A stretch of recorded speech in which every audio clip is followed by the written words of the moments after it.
Mabel, could you say a few words for me? You'd like for me to say a few words for you? Yep. Just keep going. Well, my name is Mabel McCray, and I worked with the Navy quite a number of years. I was at the at the place when they first christened the ship, and I was standing as far from, who does they say? The singer as I am to you. Wow. And Kate Smith sang the anthem. Wow. Kate Smith. We're going to have to talk about that when we start on the tape. Okay, Ready to so go? I'm ready to go. That was just a test so I could get a level. And now you can look at Tom. Ready to go. And there we go. Hello, today is June 20th, 2001. My name is Dr. Tom Banner from Kane University. I'm working with Mr. Paul Lobauer of Pro Media. Today we're talking with Ms. Mabel McCray, who served as one of the 9 female welders who helped build the Battleship New Jersey. Mabel, thank you for talking with us today. Let's start off the conversation. How did you get involved as a welder on a Battleship New Jersey? Well, we went down to enlist for a job, and that's the job they gave us. And then we had to go to school for it, go to classes to learn. But I was just looking for a job, and this is what they gave me. Was there any feeling about you being a female welder? No.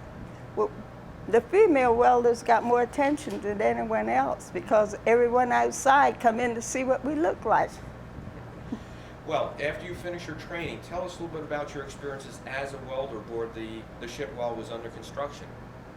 As a welder, some of the things we did, well, I helped to put the floor in, and I helped to put the things in that held the guns in the little room. And sometimes you find yourself by yourself because the men that's supposed to stay with you in case there was a fire would sneak out.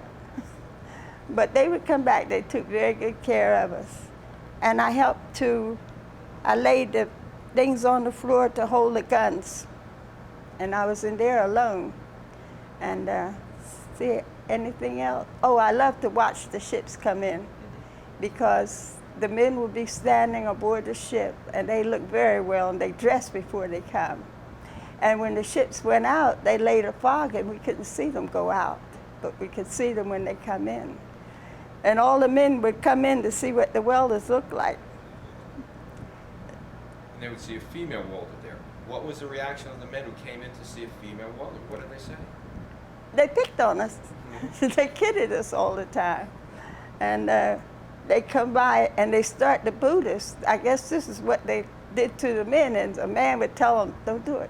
It's a woman. They couldn't tell us men from women because we wore the same type of outfit.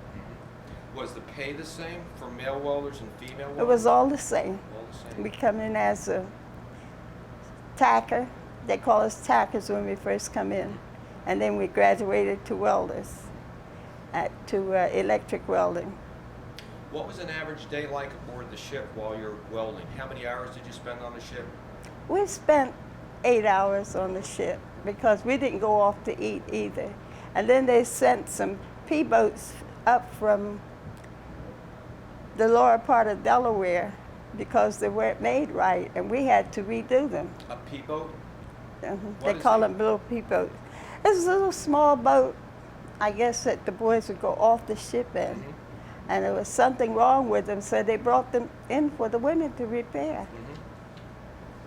And how did your family react when they found that you're becoming a female welder, one of the first female welders? They didn't say anything because I think they were surprised that women were welding. Even the men, they'd come in off the ships just to look and see what the women looked like. They weren't surprised if I did it anyway. Now, you worked on a ship before it was launched down the skids Yes, in I was. Philadelphia Naval Shipyard. Were you there the day of the launching? Yes, I was. Could you tell us a little bit about what you saw that day? That day, well, we never saw the ships go out. But the day that Kate Smith sang the national anthem, we were all gathered around the stage, very close.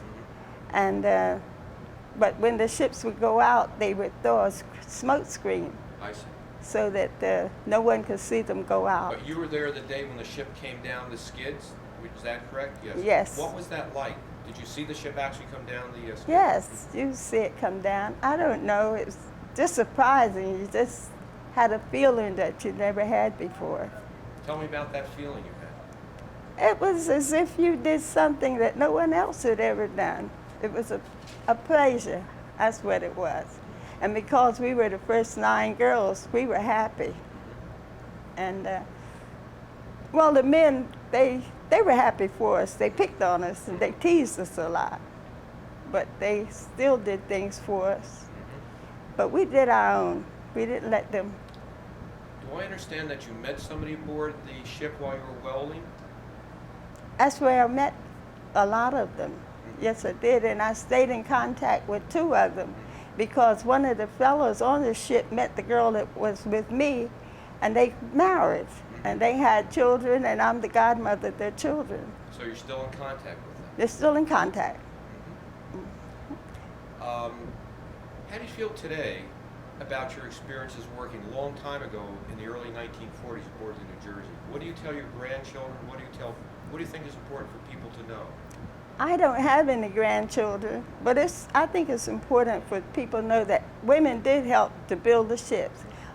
Although after they were christened, they let us go.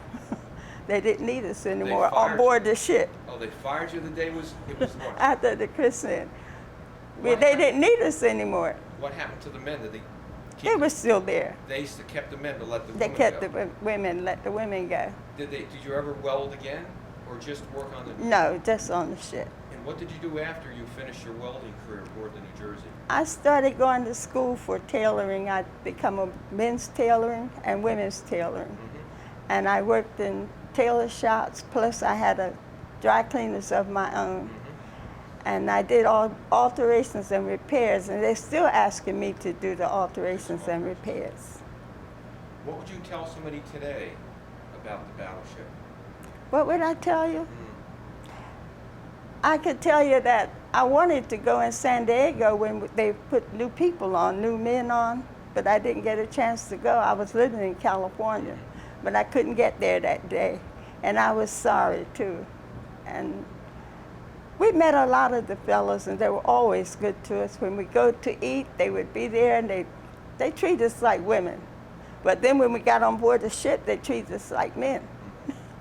So I don't know what else to say. A number of them have passed, and we don't see them anymore. The way they treated you as a woman off the ship, then as one of the other workers aboard the ship, did that change your attitude towards the way you conduct your life or deal with other people at all? No, it didn't. Didn't. We felt good that they thought a lot of us. And as I say, some of them married some of the men aboard that were aboard ship. Final question. Do I see that you have a box alongside of you? Yes, I do. Sure. What do you have in the box? I have 2 bracelets that was made by the men, electric welders. They made the girls bracelets and rings. I didn't get a ring, but I got 2 bracelets made from the 1/8 of an inch rod. Could you pick up one of those bracelets so we can get it on videotape, if possible? This is one of them, and the other one's made different. This one has my name on it, and this one is was made by. They made rings also, but I didn't get a ring. I just got bracelets. I think that's quite enough. You're very lucky to get that. They just gave that to you out of appreciation for working. It was a co-worker there. The men like to do things for the ladies. I think That's nice. most of us got something. We got some of them got rings, and some got bracelets, and I think we enjoyed being there. And like I say, on board ship, they treat us like a man, and off the ship, they treat us like ladies. Well, Mabel, thank you. Is there anything else that I haven't talked about or asked that you would like to mention?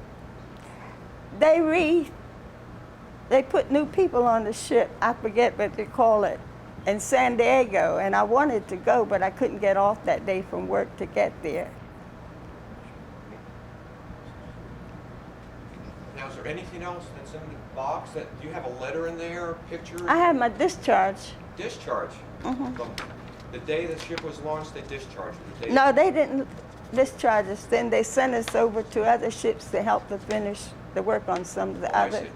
And they call us tackers at one time because we just laid tacks so that they could put steel together.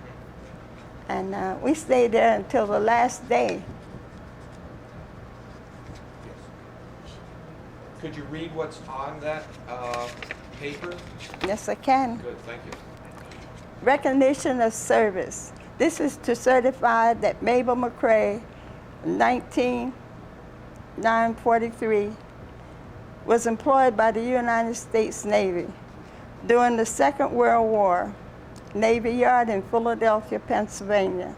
This certificate is awarded to civilian employees of the United States Navy who remained on board during the wartime work until their service was no longer needed. And no longer did they have hostilities. It's granted in recognition of that service to the Navy and to the country. I cannot pronounce his name. I don't know who that signed it. Know them in the 1945. Good. Well, thank you very much. Today we've been talking with Miss Mabel McCray,